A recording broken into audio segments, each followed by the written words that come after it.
Coming up on this edition of Life in the Prairie, the mayor travels more than 7,000 miles. We'll tell you all about her trip to China. Then, where there's smoke, there's fire, and where there's fire, there's got to be TV reporters. We'll tell you what happened when 3 local reporters teamed up with some Eden Prairie firefighters to learn about firefighting. And some second graders took their homework out of the classroom and into the dirt. Find out what these kids were doing to help our parks. Hi, and welcome to this edition of Life in the Prairie. I'm Jessica Brennan. You might remember seeing me on the Parks and Recreation Show. And you know what? We have a special guest anchor this month. Scott, you want to introduce yourself? Sure, Jessica. I'm Scott Neal, and I'm the city manager here in Eden Prairie. And as city manager, I oversee all operations in the city, including EPTV. So I'm kind of like the station manager of EPTV 16. Not usually on camera, but I'm subbing for Pat Brink today, the regular host of Life in the Prairie, and I'm happy to help out. Well, good. And you know, it's really great that you're here. And it's also great that some other prominent city officials are back in Eden Prairie. Has the mayor said anything to you, Scott, about her trip to China? Yes, she has. She recently returned from Lodi, China, where she was representing the city there with a group of Eden Prairie business people. She had a great trip. She worked from sunup to sundown representing the city in several different cities in China. And well, why don't we let her tell us in her own words about her trip? Okay. Recently, the mayor of Eden Prairie got the opportunity to spend 10 days in China. It was tremendous. It was just such an unusual experience and so much to take in. Mayor Nancy Tiralukens, along with several other people from Eden Prairie, got the opportunity to tour Chinese cities before visiting our sister city, Lodi. Beside the 3 nights in Lodi, we spent 2 nights in Suzhou, which is a town called the Venice of the East. It's full of, well, it was formerly full of miles and miles and miles of canals. When they got to Lodi, they were warmly welcomed by the community. We were treated like royalty in Lodi. It was kind of ridiculous. We kept pinching each other and saying, is this really happening? And the interesting thing about Lodi is the city itself is maybe 500,000. The surrounding close-in area brings it up to like 3 or 4 million. We saw 1 other Caucasian the entire time we were there. The mayor also got the chance to see some of the new economic development zone in Lodi, including the new Minnesota zone. We went to the Lodi Development Zone, Economic Development Zone, which is quite large, and they have started a lot of work on it. They've got a lot of the roadways in, if not all. The Minnesota area is all set aside, and we were able to see that, and a couple of the gentlemen that were with us on the trip are working with the city of Lodi to establish a plan for that economic portion of the economic development zone. She also visited several schools to discuss future exchange opportunities between students in Lodi and students in Eden Prairie. And they are all very, very eager to have students from the United States come over and study with them. They're very excited about having some of their students come over here if we can work that out. And I think the opportunity for cultural exchange is great. And one of the things that surprised the mayor most was the bigness of the City Hall in Lodi. The City Hall in Lodi is on about 60 acres. It's over 500,000 square feet of office space, and it looks sort of like the U.S. Capitol. Overall, the trip was a success, and Eden Prairie schools and businesses can look forward to seeing more of Lodi in their future. We've established relationships with each other, and we have a point of entry if we want to get into each other's country and learn more, talk, invest, sell things. We have contacts. Those contacts have been made, and there's a good working relationship. They are very eager to get involved with us. They're very eager to have Minnesota businesses come over there and do some of their manufacturing there, some of their distribution. So they're going to bend over backwards to help our businesses out, and hopefully it'll be a beneficial relationship for both of us. With summer just beginning, it's a great time to get outdoors and enjoy all the parks and trails that Eden Prairie has to offer. But what you may not realize is there's a group of people at City Hall working hard to make sure the outdoors stay clean and safe for your family. With miles of trails, more than a dozen lakes, and handfuls of parks, Eden Prairie is a great place to enjoy the outdoors. And one group of people is working hard to make sure it stays that way. The City Council has given us some very important quality of life issues to consider. The Conservation Commission is a new commission focused on conserving energy and promoting a healthy community. Such as air and water quality, health of our citizens, the use of energy in city operations, and these are important issues for us as citizens and for our children. The Commission works hard to promote community development designed for walking, exercise, and recreation. They are also focused on conserving water and preserving our parks. I'm very excited to be on the Commission. This year, the Commission is working on establishing a green building code to make homes and buildings in Eden Prairie more environmentally friendly. Green building, both for new construction and retrofit, and because of all the development and construction in Eden Prairie, and we have an architect on our commission, so I think we have the professional expertise. Our hope is we'd make some progress there. They are also working on getting the city to use vehicles that let off less harmful emissions. Because of where oil prices are right now, and because of some of the initiatives like E85, biodiesel, hybrid cars, we think we can make some progress there. And the Commission knows that protecting the environment and conserving our resources is a big job. Our goal is, I think, to be responsive to our charter, but also realistic. And so we can take small bites of some of these big issues. So we're not going to solve greenhouse gases, but if we can make our fleet, use our city fleet better and reduce emissions, then that's our contribution. But if everyone does their part, we can keep Eden Prairie a great place to play outside for many generations to come. For Life in the Prairie, I'm Jessica Brennan. You know, during the summer on beautiful days like this one, especially beautiful weekends like the one coming up, lots of people in Eden Prairie like to go up north to their cabins or to resorts and enjoy a beautiful lake like the one right behind me. But you know, there's a place in Eden Prairie where you can experience that right here in town without ever leaving the city. It's likely that your first exposure to the Starling Lake Outdoor Center came through a field trip. Here, I'll help you with it. You may have learned about how to make butter. Plastic is the... Or perhaps you learned about how the settlers made fabric. Couldn't go to the sink in the house and get water. Could... Or even about the chores that had to be done. Really good. But the Outdoor Center is much more than a place for field trips or classes. It's a place where you can escape the hustle and the bustle of suburban life and perhaps feel as if you're up north. Nature is the real allure of the Outdoor Center. Just ask the center's naturalist. A floodland forest is a very unique habitat that supports all sorts of great birds and mammals. If you just take a look around, you can see Purgatory Creek comes right in here, and in the spring and sometimes in the fall, it floods in here.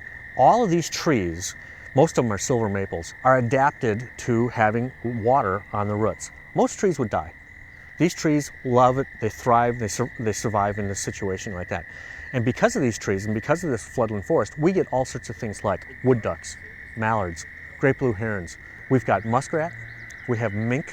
Mink are a lot of mink here too. We have resident red fox, we've got woodchucks, we've got all sorts of different animals. We also have gray squirrels, red squirrels. It's a great place to come and see all sorts of wildlife right here in Eden Prairie. If you look closely as you wander Starling Lake Outdoor Center, you'll see some of the animals hard at work. What we were seeing was a downy woodpecker, and he was excavating a cavity. And that cavity will be used to lay eggs and then to incubate and eventually raise their young. Now you'll notice it was the male. He had a little red spot in the back of his head. That's the male who's excavating the hole. Now a female will come by, and once he's done, then she'll go in there and lay eggs, and then she'll do the majority of incubation. So we have a lot of birds that nest here. This is a very good area. Because it's not densely populated with people, a lot of birds will nest in this area here. To make it a little easier for people to see nature, Stan has set up a camera in one of the wood duck boxes that dot Starling Lake. And this is a little pond that shoots off of Starling Lake. We have wood ducks and we have mallards. Now we've got 8 wood duck boxes up, and these wood ducks really take advantage of our boxes here. In fact, if you stop by the Nature Center, we got our wood duck cam going, and we get to look right inside and see what's going on, watching the females lay their eggs, incubating and all that. So we've got, and wood ducks are probably one of the most stunning ducks in North America. The males are just absolutely stunning in the way they look. So that's well worth coming down to see.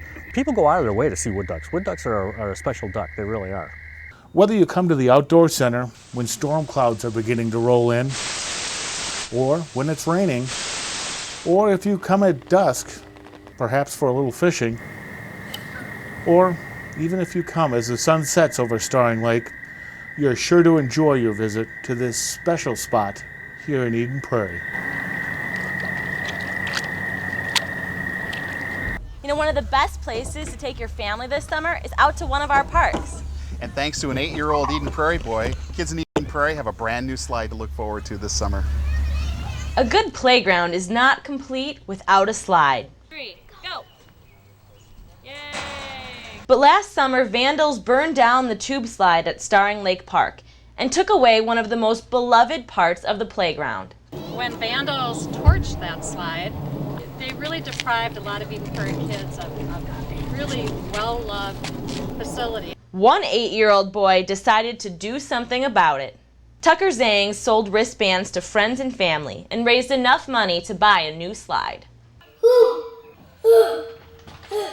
The city of Eden Prairie hosted a tube slide opening ceremony in honor of Tucker. Starring Lake Park has always been a centerpiece of the Eden Prairie park system. Mayor Tyra Lukens helped Tucker cut the ribbon to the new slide before he took the first ride. Afterwards, there was cake and refreshments to celebrate the return of the tube slide to a great park. For Life in the Prairie, I'm Jessica Brennan.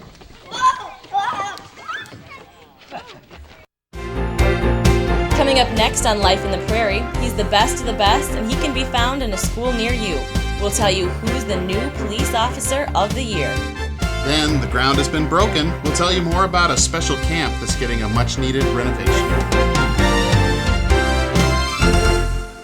Grab your blanket, your appetite, and of course, your American spirit. Eden Prairie's 4th of July celebration is almost here. Come for the food and family fun, then stay for the fireworks. So bring your family down to Round Lake Park Tuesday, July 4th from 8 a.m. to 11 p.m. You don't want to miss it. Welcome back to Life in the Prairie. Our next story is about one of Eden Prairie's finest police officers, but you won't find him out patrolling in the streets. Every weekday for 9 months of the year, Eden Prairie High School is like a small city within our city. It has more than 3,000 residents. And like anywhere that there are that many people, issues do occur where the police are needed. For the past 3 years, Eden Prairie Police Officer Bob Barli has been on site at the school as a police liaison officer. I deal with everything up there. Thefts, family issues, damage to property, fights, just anything. And now Bob Barli is also the Eden Prairie Police Officer of the Year. Bob, would you step forward? Congratulations.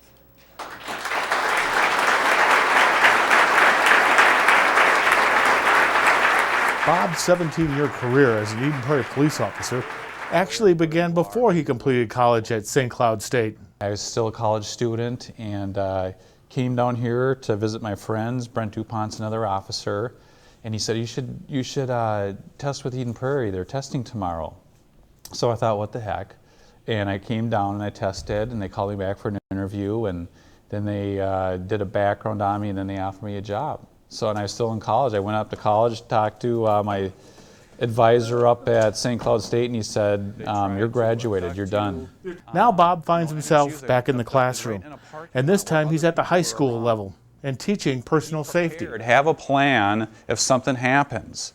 The last thing you want to do is get into a situation and just freeze up. Every situation is going to be different. Assess that situation. Try different strategies. You can think of different things that you could do. And do whatever you feel is going to result in the least amount of harm to yourself. I worked a lot of child protection cases, neglect, physical abuse, sexual abuse and stuff. And my friends and other officers say, well, how can you do that? I mean, doesn't that just tear you up, and isn't it just really bad? And yeah, it is bad, but the nice thing about it is I was always able to make it stop. And so that was the reward in that. Well, that was a wonderful story about Officer Bob Barli. Officer Barli is really quite representative of the fine officers that we have in the Eden Prairie Police Department. In our next story, we're going to learn about a task force created by some of our Eden Prairie Police Department members that deals with a subject that goes up just like the temperature does in the summertime, and that's domestic violence. Each year, some 50,000 phone calls come into the Eden Prairie Communications Center. Eden Prairie 911. Okay, what address are you at? And your name? Of these calls, about 500 each year are for domestic assaults. Sergeant Bob Olson saw these figures and saw the need for the police to be more proactive in dealing with domestic abuse and assault cases in the city. He worked to develop the Domestic Assault Response Team, or DART, to follow up on these situations. We're not calling in for the purpose of being a marriage counselor, but to guide them to the right resources to assist them in getting some help that can prevent the violence. 8 officers, including Erica Halverson, are a part of the DART program. One of the things that when I've gone to domestic assaults and I talk to the victim and they sit there and they kind of look at you and I look them square in the eye and I said, do you really think that you deserve this? And a lot of times they'll just sit there and kind of give that like, well, you know, I don't know. And it's, I think one part of my job is to communicate to them that, you know what, it's not your fault, okay? You don't deserve this. You don't deserve to be hurt. It's important for officers to talk with everyone involved, including the kids. The victim and the suspect aren't always the only victims per se of domestic assaults, because kids can just as easily be traumatized and, from watching the parents fight. Last year, police were most often called to domestic situations on Saturdays, Sundays, and Mondays, in that order. This may be because the people are home together on weekends. In terms of which months have the most calls, May, July, and December top the list of when the most domestic calls are received. But regardless of when the domestic violence occurs, those involved can expect to get a phone call from the Eden Prairie Police. Hi, this is Officer Halverson with the Eden Prairie Police Department. I'm with the Domestic Abuse Response Team, and I'm calling to follow up on a domestic assault that we responded to yesterday. The bottom line goal of this is to prevent family violence or violence in Eden Prairie. Well, the police department isn't the only one getting ready for summer. The fire department is also getting ready for the hot, dry weather by recruiting some more firefighters. You know, Jessica, we're always trying to recruit new men and women into our volunteer fire department. And in this month, we're trying to make a special effort to get more women interested in becoming firefighters. In our next story, we're going to see how some female firefighters taught some female reporters how it's all done. It was just after 4 in the morning when fire alarms sounded, and a team of firefighters quickly came to the rescue. I fought a fire, I saved a person. I should say that this is all a scenario. Okay, so it wasn't a real emergency, but these real-life firefighters would definitely know what to do if it was. We actually went in with a full crew from the various fire departments that are participating in this event, and we took you in to basically put out the fire just like we would at a house. These firefighters are among the best in the South Metro, and they're all women. If you can have the best of the best, you want the best of the best, and some of them may be women. To encourage women to become volunteer firefighters, the Southwest Metro Public Safety Training Center held an event where women firefighters taught women reporters some of the basics of fighting fires. We want more women to just, get the experience.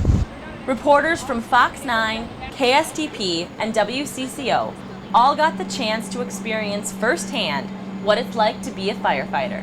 When I went in to get fitted for my outfit, I wasn't really sure I could do it because I had the oxygen tank, and that's really kind of scary. You're not really sure, and you have all the equipment, it's heavy, it's hot. You don't really think about those things when people are in saving lives. You think about the end product and not what goes into it. The 3 women all wore the proper gear. That's the hardest part. It's the hardest part is moving with the equipment. It's so much weight. The women then practiced their rescue skills by crawling into a smoke-filled room and putting out the fire. I've been told before how powerful the hose is, but I was absolutely amazed how strong that is and how you have to be in complete control. The City of Eden Prairie hopes that this event will encourage more women to become firefighters. We're severely underrepresented right now, and we just want to, open the doors to more women who might be interested. And although the 3 reporters who participated say they don't plan on changing their careers anytime soon. They've definitely gained a new respect for the female firefighter. It's hard work. For Life in the Prairie, I'm Jessica Brennan. The Eden Prairie Fire Department will be holding a Women's Expo on Saturday, June 10th. You can log on to edenprairie.org to sign up. But if you miss the June 10th Expo, don't worry. You can get information on becoming a volunteer firefighter at any one of your local fire stations. Still to come on Life in the Prairie, we'll tell you more about an Eden Prairie company that's helping people hear better and how it all got started in a church. Plus, where there are worms, there's fun, according to some Eden Prairie second graders who learned a valuable lesson about community service.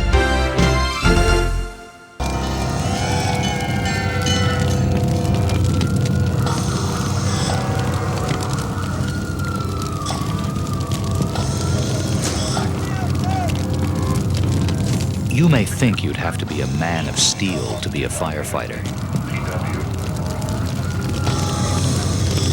But you don't even have to be a man.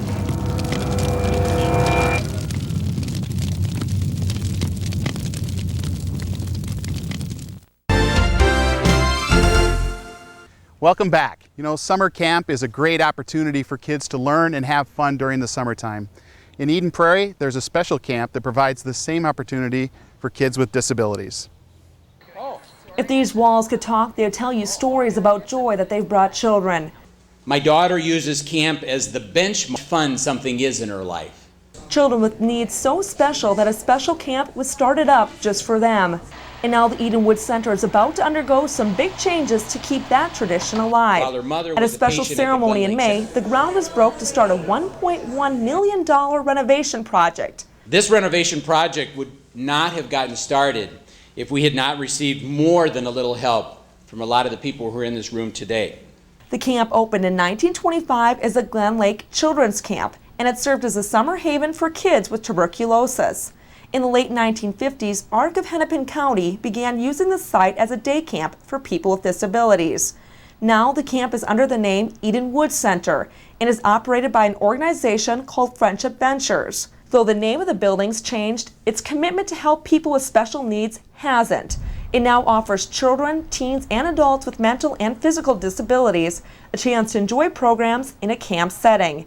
The campers and their families couldn't be happier about the Edenwood Center. If she could talk, I'm sure she could give the directions from Richfield to come out here to Edenwood. She loves it. Today she's with us, and on the way out she was just getting so excited and looking because she knew where she was going. Some exciting plans are underway to help provide these opportunities for years to come. The Edenwood Center is currently used only during the summer, but adding heating will make it a year-round facility. Plus, renovation of the dormitory and dining hall will improve accessibility, stabilize the structure, and restore the buildings to their original historic appearance.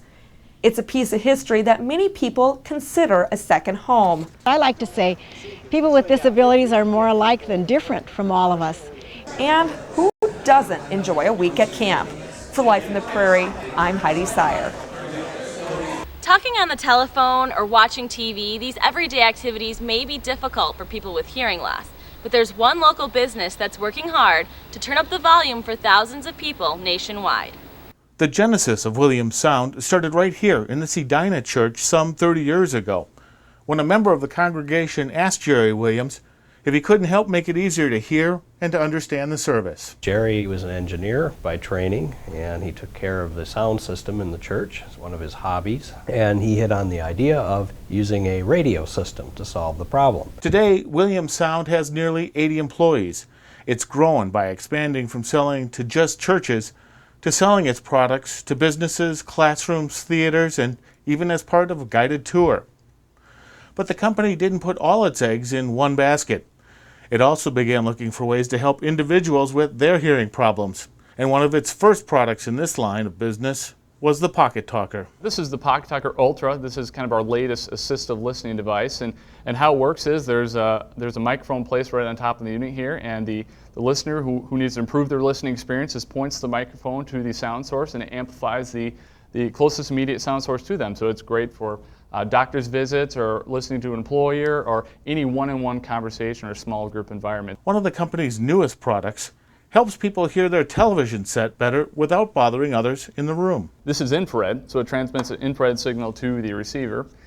So you can listen, lay in bed or sit on the couch while your wife is doing whatever and you can't be distracting her, and you can listen to the show at the volume of your comfort level. The company manufactures and tests some of its products right here in Eden Prairie.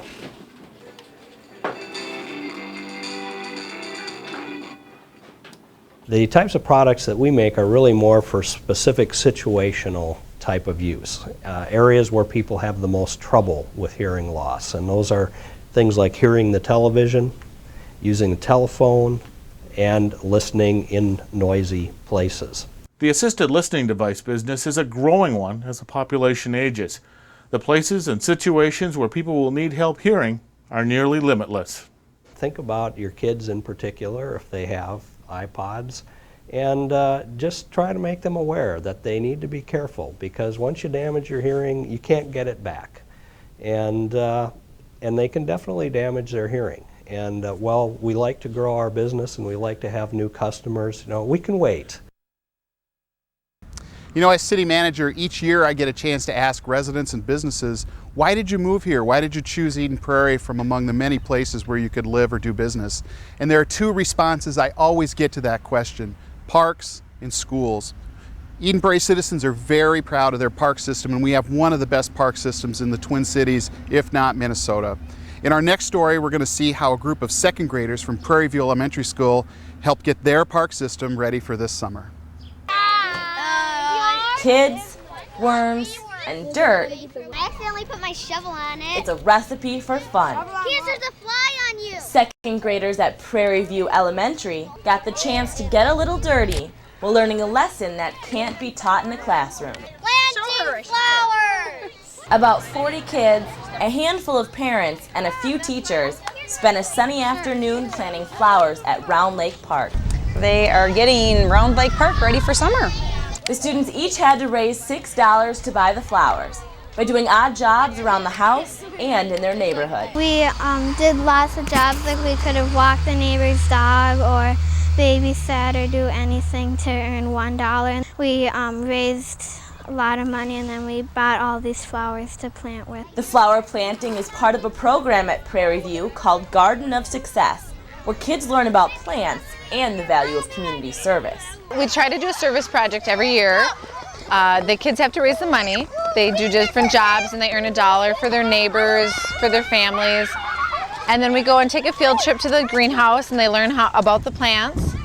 And then we come here so we can plant them so they feel like they're doing something for the community. I think it's a great way for the kids to figure out how to contribute to the community and just take some pride in knowing that they're doing good things, without needing to be paid for it, just to do it to feel good.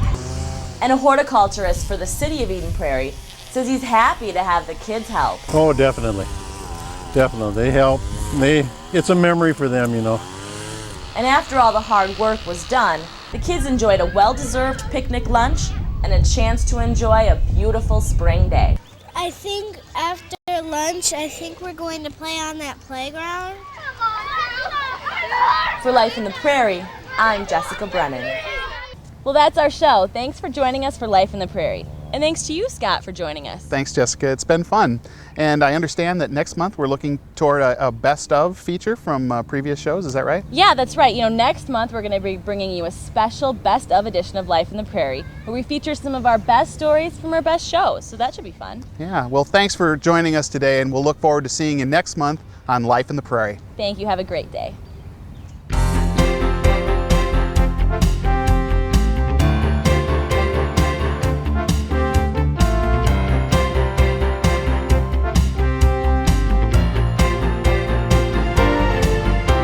Life in the Prairie story idea? Give us a call at 952-949-8434 or email communications@edenprairie.org.